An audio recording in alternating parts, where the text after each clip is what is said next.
Gun to the head moment. Destiny 2 Forsaken is a tempting package. One that I'm so happy for the Destiny 2 community and for Bungie altogether. Over the whole life of Destiny 2 Year 1, it's a question of whether or not the franchise was destined to continue. We have our answer in Forsaken. The reviews are in, and scores of players who have returned and are enjoying the game speak very loudly. But for those who haven't returned, and for those who haven't rolled the dice on this game once more, the game has changed, and for the better, even without Forsaken.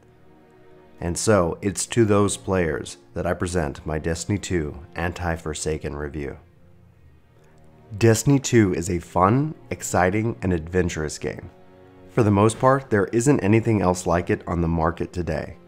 The closest example would be the excellent Warframe, but even still, that's a game that is a third-person shooter. Destiny 2's issue has never been its gameplay, and when it launched, it came out of the gate very strong. Yet over the first year of its life, it spent a lot of time trying to get back to what it once was. Having spent many an hour with the game over the summer and with the 2.0 edition, I can happily say that it's better than Destiny 1, and much better than Destiny 2 Year 1. Bungie showed us their skills as developers and showed us something that they've been saying all along, and they proved that to us, and that was that they are listening to us. Now before I jump into what I love about the 2.0 update, I want to add, I think Bungie has been listening all along, but the main issue with how Destiny 2 launched was that they were listening to the wrong people. And while what we originally got was fun, it didn't have the depth that we'd come to expect from this franchise. And in the end, those players who Bungie was listening to, they didn't stick around anyway, and the fans of the franchise felt betrayed. The first thing Destiny 2 does right is that it no longer divides its own community behind various paywalls. At the login screen it says, "New this week, Breakthrough is the new Crucible mode that everyone can play on brand new maps in Forsaken. The Dreaming City has revealed its underworld." While I can't play these maps in modes within my custom PvP playlist, just the fact that I am now included in this community makes me feel a part of it more so than ever before. This is a change, and a change for the better. I've long thought that the pay model for Destiny 2 is broken. It's a subscription-based game without taking its monthly fee, but the issue that it separated content from its players who didn't keep up with that fee is gone, and Destiny 2 is all the better for it. As for the game and the content provided with the 2.0 update, both the Destinations map has been updated to provide a lot more options. The best news is the Vanguard playlist with the daily heroic strike missions, strike playlist, and Nightfall are back. Bringing the story missions back front and center is a great step, and moving the challenges to be content specific is also another excellent addition, not just for how the setup is, but for how it's displayed. I feel that I have a lot more options to play, and for the PvP playlist, custom games are here, introduced with a Warmind update, but it's still great to see this continue to be supported. So if you don't know, how this works for those who haven't paid for the new content is that you will have access to all the maps you own, but you still will not be able to play them in a custom game. However, regular matchmaking, these maps will be included, and you do not need to purchase the content to be able to participate. This is another great example of how Bungie is not separating their community for those who have bought the content and those who have not bought the content. New to the game are the Collections and Triumphs section within your main menu. This is another example of players with the base game getting access to content and not needing to buy the expansion for it. Triumphs is a quest-like system with hundreds and hundreds of tasks for you to go out and chase. You can track these quests and they will tell you what you need to do. This gives players a constant feel of progression and a purpose within the game, and can offer players not knowing what to do something to accomplish. Collections also gives players that chase feeling, but it also has a way to show off what you have collected. The collection game is brought front and center right to the player, and it will even give you hints as to what is out there and how to acquire it. This can't be said enough for a game like Destiny. The collection is just as important as your loadout.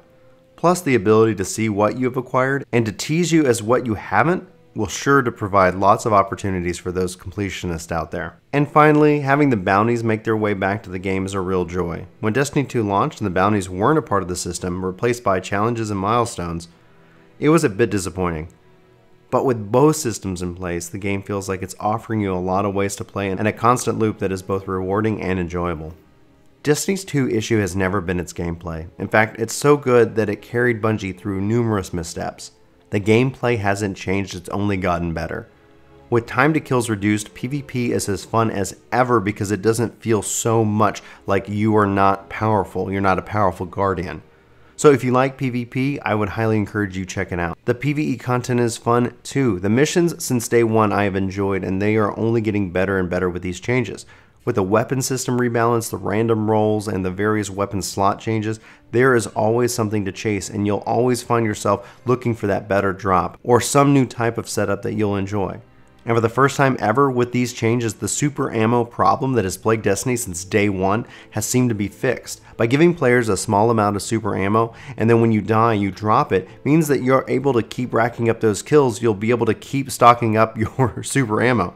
And with the weapon changes, this means that you can really stick with that sniper shotgun approach, which is really quite powerful, but also quite fun. It gives you a more sense of feeling for your customization and how you set up your loadout. I can easily say that Destiny 2 2.0 is a great game.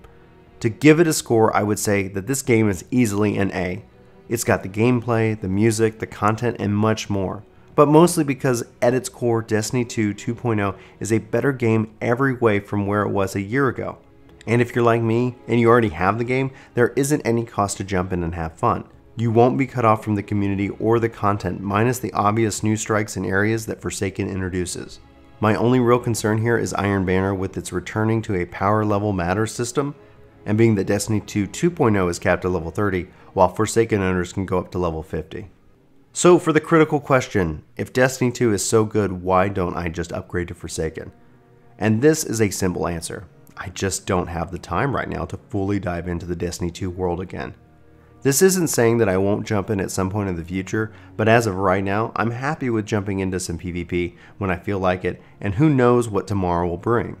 Personally, I think I'm going to wait until the expansion is on discount and we'll see what Destiny brings over the course of the next year.